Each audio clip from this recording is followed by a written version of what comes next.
Hey guys, welcome back. Today we're going to be talking about how-to tips here on how to metal detect. I love metal detecting. I have some videos on my channel of me metal detecting. I have some safe words. So first thing you got to do when you get your metal detector, which I am swinging a Bounty metal detector. I've had this thing for years. It's a cheaper one. Doesn't have any of the fancy gear, but it's a great metal detector for beginners. So what you always do is you get the metal detector out, you put it on the ground, so you level it, and then you tighten down the screws.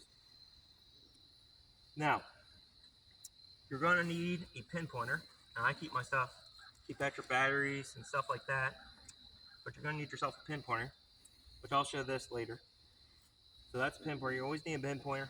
Bounty does make one. It's pretty good for beginners. This one has a depth finding in it. It's great. It's also waterproof.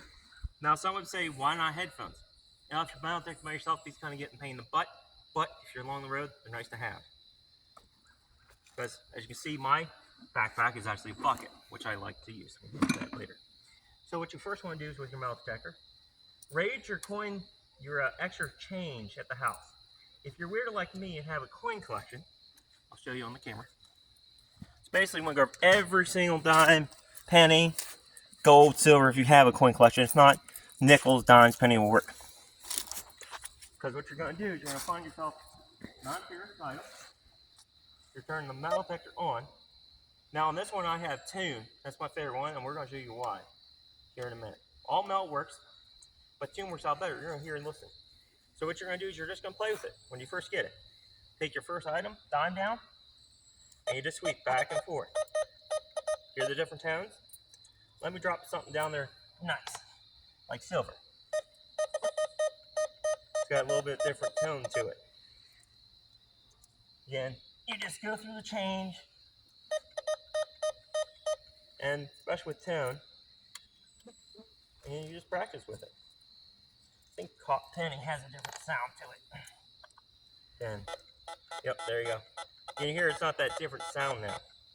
But the great thing about this feature is we'll also find pennies. I'm going to take my shovel because it's steel. If you are looking for big iron, it will still go off that nice, crisp, clean sound. So that's basically all you do. Go out in the yard, grab whatever's not fierce, take your change, and just play the metal detector. Just get used to the sounds. I prefer tune. It works great. Now I'll quickly show you the pinpointer here.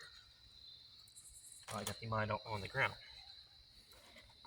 So this is Mini Lab. Comes with a holster. I would suggest you start out, you get something simpler like a Bounty, because this is a little complicated. It's also a pain in the butt to turn on. There it is. The great thing about this, I can show you in the air. So as you watch, you hear how it changes. That means you're getting closer to your target. So that's the neat thing about this. You need this to find your artifacts on the ground. And like I said, Bounty does make a cheaper one you can find. But like I said, I'd suggest you buy the Bounty for beginning, because this one is a little complicated. So now I'll talk about my equipment here that I use. This is mainly if I go to state parks. I prefer to use a shovel or military shovel. I use a hand trowel. This is great for packed targets. So far I haven't had any issues with the Rangers. And this is my special device. Basically you'll find yourself an ice cream scoop. This is great for tree roots. So I know some of the books will tell you to cut the roots off, but if you're in a state park, they're not going to really like that, and I don't like to kill trees. This is a great way to dig your target up. It's more a pain in the ass, but it does the job.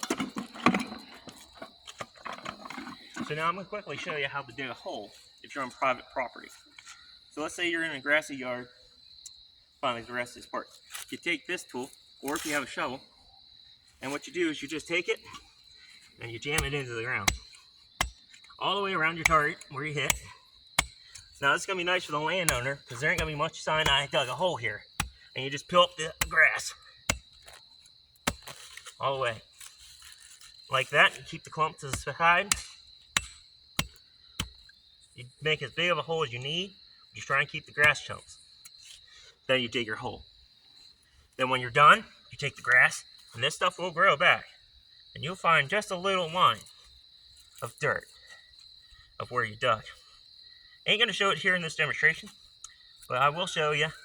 This is the best way to be nice to the neighbors and anybody on private property to their property.